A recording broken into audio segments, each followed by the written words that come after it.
2025년 코스피 지수가 역사적인 4.0포인트를 돌파하며 온 세상이 축제 분위기에 젖어 있었을 때의 이야기를 기억하시나요? 당시 NH투자증권은 약 240만 명에 달하는 방대한 개인 투자자 계좌 데이터를 정밀하게 분석하여 그 충격적인 실상을 공개했습니다. 시장의 장밋빛 전망과는 대조적으로 실제 주식 잔고를 가진 투자자 중 무려 54.6%가 원금을 까먹은 손실 상태에 머물러 있었습니다. 통계가 보여준 1인당 평균 손실액은 931만 원으로 지수가 고점을 찍는 화려한 랠리 속에서도 대중의 지갑은 비어가고 있었습니다. 코스피 지수가 역사적 정점에 도달했음에도 불구하고 투자자 절반 이상이 마이너스 수익률을 기록했다는 역설은 우리에게 무엇을 시사할까요? 연령대별로 데이터를 세밀하게 뜯어보면 더욱 당혹스러운 결과가 나타나는데 바로 50대의 손실 비율이 60.1%로 가장 높았다는 점입니다. 40대 투자자들 또한 59.7%라는 높은 손실률을 보이며 우리 사회의 허리이자 가장 경험 많은 세대들이 시장에서 고전하고 있었습니다. 흔히 투자의 세계에서는 경험이 쌓일수록 수익을 잘 낼 거라 믿지만 실제 데이터는 그 믿음을 비웃듯 정반대의 방향을 가리킵니다. 더 심각한 점은 투자금의 규모가 커질수록 상황이 악화되었다는 사실인데 자산이 많을수록 리스크 관리는 오히려 실패하고 있었습니다. 총 매입 금액이 3억 원을 넘어서는 큰 손 투자자들의 경우 무려 62%가 손실을 기록하며 가장 처참한 성적표를 받아들었습니다. 1억 원에서 3억 원 사이를 굴리는 중견 투자자들조차 57.9%가 마이너스 상태였으니 자본의 크기가 곧 수익의 크기는 아니었습니다. 돈이 많을수록 그리고 경험이 쌓일수록 왜 우리는 더 많은 돈을 잃는 것인지 그 아이러니한 원인을 이제는 정면으로 마주해야 합니다. 이 차가운 숫자들이 증명하는 진실은 명확합니다. 당신의 수익률을 결정하는 것은 어떤 종목을 샀느냐가 아니라는 사실입니다. 시장에서 승자와 패자를 가르는 진정한 변수는 바로 여러분 자신, 즉 여러분이 가진 성향과 조절되지 않는 감정의 문제입니다. 예를 들어 어젯밤 나스닥 지수가 3% 급락했다고 가정해봅시다. 누군가는 아침에 일어나 이를 빅세일이라며 추가 매수 기회로 삼습니다. 반면 누군가는 심장이 요동치는 것을 견디지 못해 주식 앱을 열어볼 엄두조차 내지 못한 채 불안에 떱니다. 심지어 또 다른 누군가는 공포에 질려 새벽 4시에 급하게 전량을 손절해버리는 버튼을 눌렀을지도 모르는 일입니다. 흥미로운 점은 이 세 사람 모두 같은 뉴스를 접했지만 완전히 다른 행동을 보였고 각자 자신의 선택이 합리적이라 믿었다는 것입니다. 여기서 저는 근본적인 질문을 던지고 싶습니다. 지금 여러분의 포트폴리오는 여러분의 실제 성격과 감당할 수 있는 그릇에 맞게 설계되었습니까? 아니면 단순히 유튜브나 주변의 조언을 맹목적으로 따라 산 여러분의 성향과는 전혀 맞지 않는 불편한 종목들의 나열인가요? 오늘 우리가 함께할 테스트의 목적은 단순히 정답을 맞히는 것이 아니라 내가 견딜 수 있는 손실의 상한선을 스스로 확인하는 것입니다. 자본시장 연구원에 따르면 2020년 3월 이후 시장에 진입한 신규 투자자 중 60%가 손실이라는 쓴맛을 보았습니다. 10명 중 6명이 돈을 잃은 근본적인 이유를 행동경제학에서는 처분 효과라는 심리적 기제로 설명하곤 합니다.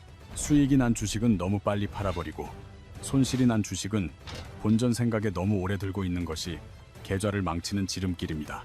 연구 결과에 따르면 이러한 처분 효과는 특히 30대 투자자들에게서 가장 강력하게 나타나는 경향이 있습니다. 연령대가 높아질수록 매매 패턴은 다소 개선되지만 40대와 50대의 실제 손실률이 여전히 높은 것에는 또 다른 이유가 있습니다. 이들에게 처분 효과가 약해졌다는 것은 실력이 늘었다기보다 애초에 매수 시점이 너무 늦었다는 뜻에 가깝습니다. 4050세대의 손실 상위 종목에는 포스코홀딩스, 카카오, 금양, 에코프로비엠 등 화제가 되었던 테마주들이 포진해 있습니다. 전부 2023년 이후 가파르게 상승했던 종목들로 대중의 관심이 최고조에 달했던 고점 부근에서 뒤늦게 진입한 경우가 많았습니다. 자산 여력이 있는 이들은 투자 규모를 키우기 쉽고 그만큼 화제가 된 종목에 올라타 한탕을 노리려는 욕심에 취약해집니다. 주변에서 돈을 벌었다는 소문이 들려오면 나만 늦는 것 아닌가라는 불안 심리가 작동하여 가장 위험한 시점에 큰 돈을 넣게 됩니다. 문제는 들어간 돈의 덩치가 클수록 시장의 작은 출렁임에도 감정이 더 크게 흔들릴 수밖에 없다는 사실입니다. 우리는 여기서 리스크 수용 능력과 위험 선호도의 결정적인 차이를 반드시 구분해야만 합니다. 리스크 수용 능력이란 내 재무적 상황이 객관적으로 얼마만큼의 손실을 감당할 수 있느냐의 문제입니다. 자산이 많은 4050세대는 수용 능력은 높을지 몰라도 심리적 출렁임을 견디는 위험 선호도는 완전히 다른 차원의 문제입니다. 재산이 많다고 해서 폭락장을 마주했을 때에 심장이 저절로 강해지는 것은 결코 아니기 때문입니다. 재무적으로는 여유가 있어도 막상 계좌가 20% 빠지는 것을 직접 목격하면 밤잠을 설치며 괴로워하는 것이 인간의 본성입니다.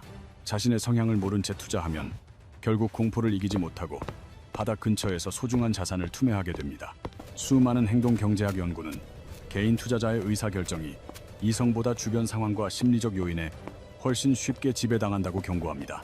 가격이 더 오르기 전에 사야 한다는 불안감으로 타인을 맹목적으로 따라가는 군집 행동이 대표적인 사례입니다. 자, 이제 여러분의 성향을 파악할 10가지 질문을 시작할 테니 정답이 없다는 것을 기억하고 솔직하게 답해 보시기 바랍니다. 첫 번째 질문은 여러분의 투자 가능 기간이며 이는 리스크를 관리하는 데 있어 가장 결정적인 기초가 되는 요소입니다. 투자 기간이 1년 미만은 1점, 3년 미만 2점, 3년에서 5년은 3점, 5년 이상이면 4점을 매겨주세요. SP500의 51년 데이터를 보면 1년 투자 시 손실 확률은 20%이지만 기간이 늘수록 그 위험은 현저히 낮아집니다. 투자 기간을 15년 이상으로 늘린다면 역사적으로 단 한 번도 원금 손실이 발생한 적이 없을 정도로 시간이 중요합니다. 하지만 많은 투자자가 머리로는 장기 투자를 외치면서도 실제로는 시장의 파동을 1년조차 견디지 못하고 포기하는 게 현실입니다. 투자 가능 기간이란 단순히 희망하는 기간이 아니라 현실적으로 그 돈을 쓰지 않고 묶어둘 수 있는 시간을 의미합니다. 두 번째 질문으로 넘어가서 현재 여러분이 벌어들이는 주요 소득이 얼마나 규칙적이고 안정적인지 냉정하게 평가해 볼 시간입니다. 소득이 매우 불안정하면 1점부터 시작하여 보통 2점, 안정적 3점, 매우 안정적인 직종이라면 4점까지 부여하면 됩니다. 안정적인 월급은 하락장에서 추가 매수할 여력을 주지만 소득이 불안정하면 손실 구간에서 억지로 팔아야 하는 상황이 생깁니다. 세 번째 질문은 투자 원금 대비 어느 정도의 손실까지 여러분의 멘탈이 무너지지 않고 버텨낼 수 있는지 묻는 것입니다. 절대 안 되면 1점, 10%면 2점, 30%는 3점, 그리고 반토막이 나도 괜찮다면 4점을 선택하시면 됩니다. 주의할 점은 대부분의 사람이 자신의 인내심을 실제보다 훨씬 높게 평가하는 과대평가의 오류에 빠지기 쉽다는 사실입니다. 2020년 코로나 폭락 당시 30%는 버틴다던 수많은 사람이 막상 계좌에 파란불이 찍히자 패닉셀링에 동참했습니다. 지금 여러분의 계좌에 1억만 원이 있다고 가정하고 그게 700만 원이 된 것을 눈앞에서 보는 상황을 상상해 보십시오. 네 번째 질문은 어젯밤 나스닥이 5% 폭락했을 때 오늘 아침 여러분의 뇌를 지배하는 첫 번째 생각이 무엇인지입니다. 당장 팔고 싶으면 1점, 무서워서 회피하면 2점, 관망은 3점, 오히려 기회라고 기뻐하며 매수하면 4점을 매기면 됩니다. 행동 경제학에 따르면 손실이 10%를 넘어서는 순간 인간의 이성적인 판단 능력은 급격하게 상실되기 시작한다고 합니다. 손실이 20%를 넘어가면 뇌의 기능이 마비되어 원시적인 본능에만 의존하는 상태로 변하게 된다는 연구 결과도 존재합니다. 다섯 번째 질문은 주식이나 ETF 같은 금융상품에 대해 여러분이 스스로 생각하는 지식 수준이 어느 정도인지 묻습니다. 금융상품에 대한 지식 수준을 묻는 다섯 번째 질문에서 지식이 매우 낮으면 1점, 기초 수준은 2점, 평균 이상 3점, 전문가라면 4점을 매기십시오. 여기서 흥미로운 사실은 많은 개인 투자자가 자신의 실제 투자 능력을 시장의 평균보다 훨씬 높게 평가하는 과대평가 경향을 보인다는 점입니다. 수익이 날 때는 자신의 실력이라 믿고 만족하지만 손실이 나면 단지 운이 나빴을 뿐이라고 치부하며 심리적 위안을 얻으려 하기 때문입니다. 과연 여러분은 뉴스나 리포트를 분석하여 시장보다 더 좋은 타이밍에 사고팔 수 있다는 확신을 가지고 4점을 선택하실 수 있습니까? 여섯 번째 질문은 여러분의 투자 목표에 대한 것인데 여기서 원금 절대 보존이 목표라면 1점, 예금보다 높은 수익을 원하면 2점입니다. 시장 평균 수익을 원하면 3점, 그리고 위험을 감수하더라도 시장을 초과하는 알파 수익을 원한다면 4점을 매겨주시기 바랍니다. 만약 초과 수익을 원하면서도 앞선 질문에서 손실을 10%도 못 견디겠다고 답했다면 여러분의 투자관은 이미 심각한 모순에 빠져 있는 상태입니다. SP500 지수의 역사적 최대 낙폭인 MDD가 50%를 넘었다는 사실은 시장 수익을 얻기 위해 그만큼의 고통은 필수적임을 시사합니다. 7번째 질문은 전체 자산 중 주식이나 ETF 같은 변동성 자산에 투자할 비중이 어느 정도인지 스스로 체크해보는 단계입니다. 비중이 10% 이하면 1점, 30%까지면 2점, 60%까지면 3점, 그리고 그 이상을 주식에 몰아넣고 있다면 과감하게 4점을 선택하십시오. 8번째 질문은 과거의 경험을 묻습니다.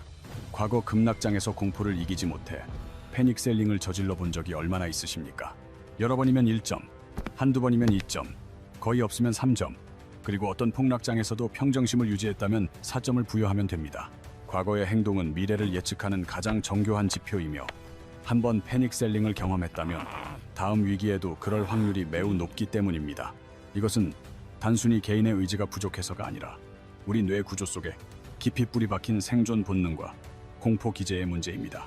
9번째 질문은 높은 기대 수익률을 위해서라면 시장의 거친 출렁임, 즉 변동성을 온몸으로 견뎌내거나 즐길 수 있는지 묻습니다. 전혀 못 참으면 1점, 조금 불편하면 2점, 어느 정도 참을 수 있으면 3점, 그 출렁임을 수익의 기회로 즐긴다면 4점입니다. 변동성을 즐기는 유형은 계좌가 요동칠 때 오히려 기회를 포착하는 야수들로 주로 레버리지 상품을 운용하기에 적합한 성향입니다. 반대로 출렁임 자체가 삶의 스트레스로 다가오는 분들은 아무리 좋은 종목이라도 장기적인 복리 효과를 누리기 전에 중도 하차하게 됩니다. 마지막 10번째 질문은 현재 여러분의 연령대인데 이는 남은 근로소득 기간을 결정짓는 가장 현실적인 리스크 관리 변수입니다. 60대 이상은 1점, 4050세대는 2점, 30대는 3점, 그리고 아직 회복할 시간이 충분한 20대, 사회 초년생이라면 4점을 부여하십시오. 이제 점수를 모두 합산하여 여러분의 투자 유형을 확인해 보세요. 10, 17점은 안정 추구형, 18, 28점은 위험 중립형, 29, 40점은 적극 투자형입니다. 여기서 중요한 점은 특정 유형이 우월하다는 것이 아니라 2025년 하락장에서 안정 추구형이 심리적으로 가장 잘 버텼다는 사실입니다. 변동성이 큰 종목을 멀리했던 안정 추구형과 달리 적극 투자형 중 상당수는 레버리지 상품에 과하게 몰입하다 반대 매매의 비극을 겪었습니다. 이론적으로는 적극 투자형이 더 많이 벌 것 같지만 실제로는 본인 성향에 맞지 않는 무리한 전략을 선택한 이들이 가장 먼저 시장에서 퇴출당합니다. 이제 여러분의 성향에 맞는 2026년형 ETF 포트폴리오를 설계하기 위해 먼저 국내 8대 자산운용사가 공통적으로 제시한 시장 환경을 이해해야 합니다. 전문가들이 꼽은 2026년의 세 가지 키워드는 실적 검증 기업의 생존, AI 테마의 철저한 옥석 가리기, 그리고 자산 배분의 중요성 증대입니다. 삼성자산운용은 2026년을 숫자로 증명된 기업만 살아남는 해라고 정의하며 막연한 기대감이 아닌 실제 현금 창출 능력이 주가를 결정할 것이라 분석했습니다. 2025년까지는 AI라는 수식어만 붙어도 주가가 춤을 췄지만 2026년부터는 그 기업이 AI를 통해 실제로 돈을 벌고 있는지가 냉혹하게 평가받을 것입니다. KB자산운용은 기대 수익률을 낮추고 위험 관리에 집중할 것을 조언하며 금리 스탠스와 매크로 변수가 복잡하게 얽힌 자산 배분의 중요성을 강조했습니다. 미래에셋 자산운용은 2026년 ETF 투자의 핵심 가이드라인으로 인공지능의 진화와 태도를 아우르는 홀스라는 5글자 키워드를 제시했습니다. 홀스의 첫 글자인 H는 휴머노이드로 인공지능이 소프트웨어를 넘어 실제로 움직이는 몸을 갖고 노동시장에 진입하는 거대한 국면을 의미합니다. 로봇, 자동화, 센서, 반도체까지 연결되는 이 테마는 단순한 유행을 넘어 향후 10년 이상 이어질 강력한 구조적 성장 동력입니다. 오는 꾸준한 적립식 투자로 변동성이 커질 2026년 이후의 시장에서 타이밍을 맞추려 애쓰기보다 정해진 원칙에 따라 지속하는 태도를 강조합니다. 수익률의 극대화보다 지속 가능성을 중시하며 정해진 금액을 정해진 주기로 투자하는 방식이 가장 합리적인 대응이라는 메시지를 담고 있습니다. R은 리레이팅 코리아로 만년 저평가의 상징이었던 한국 시장이 주주 환원 강화와 밸류업 정책을 통해 가치평가의 기준 자체가 바뀌는 구간임을 뜻합니다. S는 슈퍼사이클이며 AI 데이터 센터와 전력 인프라, 원자력 등 경기 순환을 넘어 수년간 막대한 자본이 반복 투입되는 장기 투자 구간을 주목해야 합니다. 이 구간에서는 개별 종목의 등락에 일희일비하기보다 관련 산업 전반을 담은 ETF를 활용하는 것이 리스크 관리 측면에서 훨씬 유리한 선택입니다. 마지막 2는 이지한 월배당으로 단순히 시세 차익만을 기다리는 고통스러운 투자에서 벗어나 매달 정기적인 현금 흐름을 확보하려는 수요를 반영합니다. 특히 변동성이 커지는 구간에서 월배당 ETF는 투자자의 멘탈을 잡아주는 강력한 심리적 완충 장치이자 투자의 지속성을 높이는 핵심 열쇠입니다. 결국 홀스는 어떤 종목을 사느냐를 넘어 2026년의 불확실성을 어떤 태도로 돌파해야 하는지에 대한 포괄적인 가이드라인이라고 볼 수 있습니다. 먼저 총점 10점에서 17점을 받으신 안정 추구형 투자자들을 위한 2026년 맞춤형 포트폴리오를 구체적으로 살펴보겠습니다. 이 유형의 핵심 철학은 잃지 않는 것이 최고의 수익이라는 관점이며 이를 위해 45대 55 전략을 제안합니다. 자산의 45%는 성장 엔진에 배분하는데 구체적으로 SP500의 30%, 나스닥 100의 15%를 담아 시장의 흐름을 놓치지 않습니다.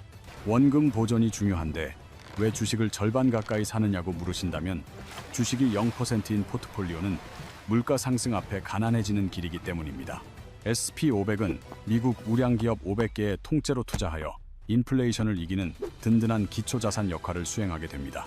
여기에 나스닥 비중을 더하면 AI와 빅테크의 성장을 포트폴리오에 반영하여 자산 증식의 속도를 물가보다 빠르게 유지할 수 있습니다. 이 45%의 주식 비중은 남들이 돈 벌 때 소외되지 않게 해주는 일종의 입장권이자 하락장을 견딜 심리적 여유를 만들어줍니다. 이제 나머지 55%의 자산으로 철통 같은 방어벽을 세울 차례인데 그중 35%는 미국 배당 성장 ETF나 커버드콜에 배분합니다. 대표적으로 코카콜라와 펩시 같은 필수 소비재를 담은 SCHD나 월세를 받는 것과 같은 효과를 주는 JEPI가 추천됩니다. 이 배당 포트폴리오는 시장이 급락할 때마다 여러분의 계좌에 설치된 강력한 금융 에어백 역할을 하며 충격을 흡수합니다. 주가가 10% 폭락해도 통장에 꼬박꼬박 배당금이 꽂히는 경험은 공포를 이겨내고 투자를 지속하게 하는 확신을 줍니다. 방어벽의 마지막 20%는 단기 채권 ETF인 SHV나 금에 배분하여 위기 상황에서 즉시 활용 가능한 강력한 현금성 자산으로 보유합니다. 금은 전쟁이나 경제 위기 뉴스가 도배될 때 유일하게 혼자 가격이 치솟으며 전체 계좌의 손실을 방어해주는 역할을 합니다. 이 안전자산 20%는 단순한 방패를 넘어 남들이 공포에 질렵할 때 우량주를 헐값에 쇼핑할 수 있는 든든한 예비군이 됩니다. 이 포트폴리오의 목표는 나스닥이 30% 폭락할 때 손실을 10-15% 수준으로 막고 오를 때는 시장 수익의 60-70%를 따라가는 것입니다. 여기서 왜 덜 깨지는 것이 장기적으로 유리한지 연 8% 수익의 A와 연 15% 수익의 B를 비교해 숫자로 증명해 보겠습니다. 공격적인 B가 10년 중 단 한 번의 폭락으로 50%의 손실을 입었다면 이를 복구하기 위해선 무려 100%의 수익을 내야 본전입니다. B가 원금을 회복하려 고군분투하는 동안 안정형 A는 큰 타격 없이 복리의 마법을 이어가며 결국 최종 승자가 될 확률이 높습니다. 안정 추구형의 진짜 무기는 소심함이 아니라 복리의 마법을 단 한 번도 끊어먹지 않는 무서운 지속성에 있다는 점을 기억하십시오. 다음은 수익과 안정 사이에서 가장 정교한 줄타기를 해야 하는 위험 중립형 투자자들을 위한 황금 비율 전략을 소개하겠습니다. 18점에서 28점 사이의 점수를 받으셨다면 당신은 수익과 안정의 균형을 중시하는 위험 중립형 투자자입니다. 이 유형을 위해 2026년 시장을 돌파할 4대 3대3 황금 비율 전략을 제안해드립니다. 먼저 포트폴리오의 든든한 척추가 될 SP500 ETF에 자산의 40%를 과감하게 배분하십시오. 2026년처럼 불확실성이 가득한 해에는 중심을 잡아줄 미들맨의 비중을 높이는 것이 무엇보다 중요하기 때문입니다. SP500은 역사적으로 15년 이상 보유했을 때 단 한 번도 마이너스 수익률을 허용한 적이 없는 불패의 지수입니다. 다음으로 자산의 30%는 나스닥 100 ETF에 배분하여 기술주의 폭발적인 성장력을 수익률 부스터로 활용하십시오. SP500과 나스닥을 합쳐 주식 비중을 70%로 가져가는 이 구조는 전 세계 기관들이 가장 신뢰하는 국룰 비율입니다. 나머지 30%는 밸런스 앤 알파 구간으로 미국 배당 성장주와 소형 가치주를 섞어 빈틈을 채워야 합니다. 구체적으로 SCHD에 20%를 넣어 하락장을 견딜 현금을 만들고 나머지 10%는 소형 가치주 ETF인 AVUV나 현금으로 보유하십시오. AVUV 같은 소형 가치주는 대형주 장세가 끝나고 순환매가 돌 때 남들보다 높은 초과 수익을 만들어줄 히든카드입니다. 이 포트폴리오의 예상 최대 낙폭인 MDD는 20-25% 수준으로 계좌의 4분의 1이 일시적으로 사라질 각오가 필요합니다. 이는 세 번째 질문에서 30% 정도의 손실은 버틸 수 있다고 답하신 분들에게 가장 최적화된 공격 수치입니다. 하지만 위험 중립형 투자자들에게는 장이 좋을 땐 야수로, 나쁠 땐 쫄보로 변하는 박쥐 같은 심리라는 치명적인 약점이 있습니다. 상승장에는 레버리지를 사며 불타기를 하다가 하락장엔 바닥에서 다 팔고 도망가는 우를 범하기 가장 쉬운 유형이기도 합니다. 그래서 이 유형에게 가장 필요한 것은 화려한 종목 분석이 아니라 감정을 배제하게 만드는 강제적인 규칙입니다. 제가 강력하게 추천하는 규칙은 바로 분기별 리밸런싱으로 3개월에 한 번씩 포트폴리오 비중을 4대3대3으로 되돌리는 것입니다. 많이 오른 나스닥을 팔아 덜 오른 SP500이나 배당주를 사는 이 과정은 기계적인 고점 매도와 저점 매수를 가능케 합니다. 이제 마지막으로 29점에서 40점 사이의 높은 점수를 기록한 적극 투자형 야수들의 전략을 공개할 시간입니다. 적극 투자형의 핵심 전략은 변동성은 나의 힘이며 높은 출렁임을 감내하고서라도 미래의 기회에 베팅하는 것입니다. 남들이 공포를 느낄 때 오히려 기회를 포착하여 시장을 압도하는 수익을 추구하는 공격형 25-45-30 전략을 살펴봅시다. 적극 투자형을 위한 25-45-30 전략은 공격과 수비의 완벽한 조화를 목표로 정교하게 설계되었습니다. 자산의 25%를 차지하는 SP500은 거친 시장에서도 계좌가 전멸하지 않도록 지켜주는 최후의 보루인 골키퍼입니다. 45%의 나스닥은 AI와 빅테크의 폭발적인 성장을 내 계좌의 기본값으로 만드는 강력한 주력 부대 역할을 수행합니다. 나머지 30%는 반도체, 로봇, 그리고 코리아 밸류업이라는 세 가지 강력한 미래 테마의 승부를 거는 핵심 구간입니다. 특히 AI라는 거대한 뇌를 움직이는 심장인 반도체 섹터는 2026년에도 결코 놓칠 수 없는 최고의 투자 기회입니다. 또한 소프트웨어 AI가 실제 몸을 갖게 되는 휴머노이드 혁명은 우리가 상상하지 못했던 거대한 시장의 폭발을 불러올 것입니다. 여기에 주주 환원 강화와 체질 개선이 이루어지는 한국 시장의 밸류업 테마를 더해 남들이 의심할 때 초과 수익을 선점합니다. 다만 이 전략은 계좌가 반토막 날 수도 있는 35%에서 45% 사이의 깊은 낙폭을 견딜 각오가 된 야수들만을 위한 길입니다. 만약 레버리지를 섞으신다면 복리의 함정에 빠져 계좌가 녹아내리지 않도록 반드시 전체 자산의 10% 이내로 엄격히 제한하십시오. 성향에 관계없이 매월 정해진 금액을 투자하는 적립식 원칙은 10년 투자 시 손실 확률을 5% 미만으로 낮춰주는 마법을 부립니다. 아무리 확신이 있는 섹터라도 전체 자산의 30% 이상을 단일 종목이나 테마에 몰빵하지 않는 분산 투자가 필수적입니다. 특정 자산이 과도하게 커져 리스크가 집중되는 것을 막기 위해 주기적으로 비중을 원래 설정대로 되돌리는 리밸런싱을 실천하세요. 이제 여러분의 현재 포트폴리오가 오늘 측정한 실제 투자 성향과 정말로 일치하고 있는지 냉정하게 돌아볼 시간입니다. 성향과 포트폴리오가 어긋나면 결국 감당 못할 공포 앞에서 바닥에 자산을 던지거나 뼈아픈 기회비용을 지불하게 됩니다. 기억하십시오. 투자 성향은 고정된 것이 아니며 나이가 들거나 삶의 상황이 바뀌면 자연스럽게 함께 진화합니다. 따라서 적어도 1년에 한 번은 자신의 성향을 다시 진단하고 변화된 삶의 궤적에 맞춰 투자 전략을 정밀하게 수정해야 합니다. 오늘 제시된 ETF들은 하나의 예시일 뿐이며 중요한 것은 특정 상품의 이름이 아니라 내 성향에 부합하는 올바른 방향성입니다. 수익률은 시장의 영역이지만 손실의 크기를 다스리는 것은 오직 나 자신에 대한 정직하고 깊은 이해뿐입니다. 여러분은 어떤 유형이신가요?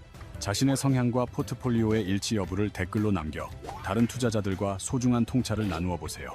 이 영상이 2026년의 거친 변동성 장세 속에서 여러분의 소중한 자산을 지켜내고 키워가는 든든한 등대가 되기를 진심으로 바랍니다.